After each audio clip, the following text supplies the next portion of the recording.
Most of the visual storytelling that is being done right now is clearly aligning more towards the utilization of a cinematography technique to capture an event of the narrative and sometimes the entire story. The cinematography technique is basically a tracking shot called the single take or the oner, which can last from 5 minutes to a whopping 21 minutes as claimed by the makers of the sequel of Extraction that's streaming on Netflix. The single take is slowly becoming more visible in the Indian storytelling sphere as well, where movies and shows seem to be adopting this camera trick in an effort to put special emphasis on certain plot points which will directly impact whatever happens next in the story.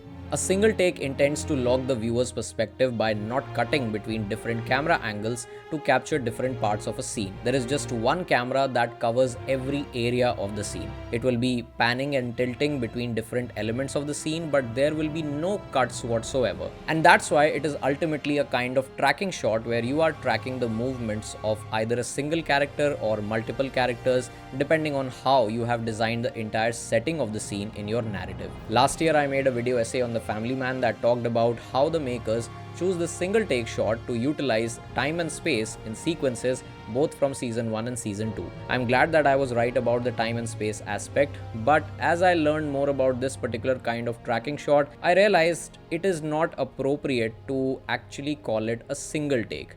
That's right, what it is actually called is a long shot. Now this might sound a little confusing, so let's try to set up a clear differentiation. A shot is basically a camera angle that is used to capture a particular moment of your story, and there are multiple kinds of shots: establishing, wide, close-up, extreme close-up, high angle, low angle, Dutch angle, etc. A shot can be an individual take without depending on how many cameras are being placed to capture activity. There can be 3 cameras shooting a single activity multiple times, which means multiple takes of the same shot. A scene comprises multiple shots that are being captured from more than one camera, and multiple scenes combine to form a sequence. For example, in the train accident sequence of RRR, we have different scenes of the train crashing and Ram and Bheem rescuing the boy, and every scene is captured by using different shots at different angles. So ultimately, a long shot is when you place the camera to capture a particular scene without shifting or cutting to a different shot. That same camera will keep switching angles and will also lead us to new locations while tracking the character or characters in the scene. The most recent example that I can think of is the long shot of Viduthalai Part 1, which captures the tragedy caused by the intentional train derailment. What I love about the entire setup of this long shot is how the camera not just follows a person but also keeps getting back to him in order to help the audience navigate the entire incident and understand the agony of those who lost their loved ones. This is exactly the purpose of a long shot, capturing the most intense moments that require the audience to fully concentrate and get involved with whatever is happening in the frame. The long shot is mostly used to capture the most tense moments of a story in order to convey that tension in the most tactile way possible. Additionally, you can watch the brilliant video essay made by Studio Binder to understand tracking shots with greater detail. But to further understand why the long shot or the oner is gaining popularity amongst storytellers across the globe, we need to go back in time to learn the origins of the long shot. The question that lingers here is, why exactly would you need a long shot? Why are you not cutting between different camera angles? Why do you have to keep shooting? There are so many films out there that rely on fast-paced editing that involves quick cuts. And no, I'm not talking about these. But this...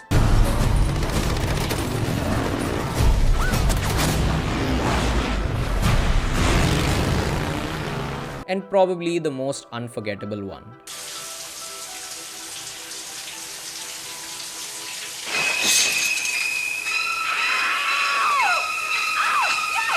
Let's stick to this one, because what if I told you that the creative genius behind this deliberate, strong editing choice was actually one of the first filmmakers in the world to make a one-shot film?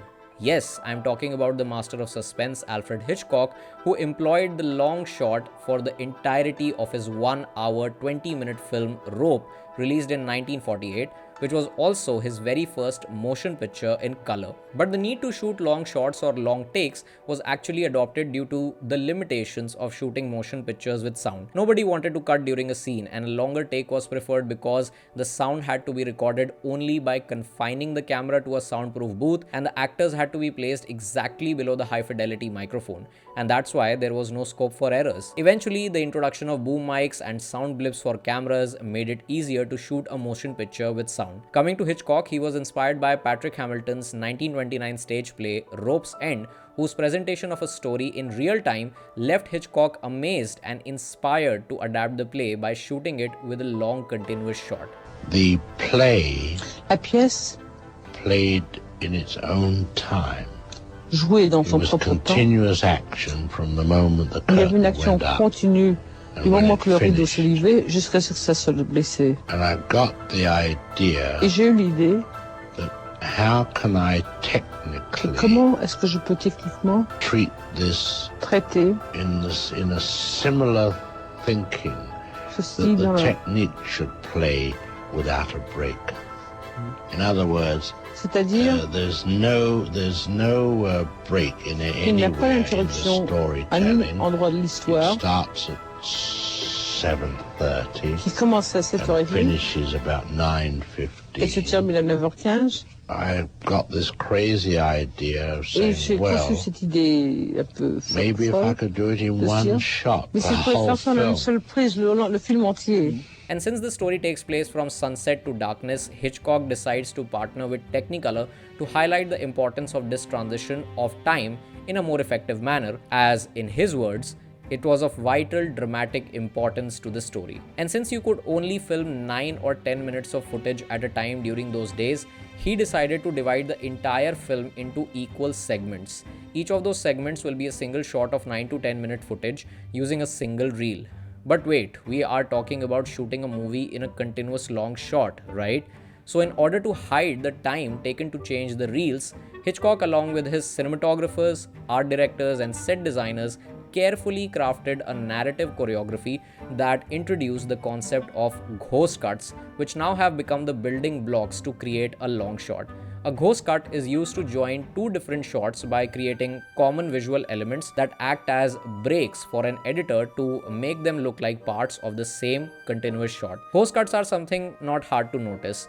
I'm not saying that there is no story that had a long shot without the use of ghost cuts, but when it comes to achieving a oner that goes as long as 21 minutes, you will surely find a lot of them. And the reason why everyone wants to shoot a single take is visual immersion. You are making the audience an active member of your story by inviting them inside the frame. You as a viewer will feel like you are also playing a character in the same story. In 1971, you felt like you were a soldier who is witnessing a story of survival amidst duty. In The Family Man, you will feel like a close ally of Shrikant and his team who has to fight back during the attack at the police station. In Viduthalai, you are actually becoming a journalist yourself who is capturing every nook and corner of the tragic incident. And in Rope, you are acting as a guest who knew about the crime and also anticipated its shocking revelation. And most importantly, a long shot makes you follow along with the characters in real time with the events of the story.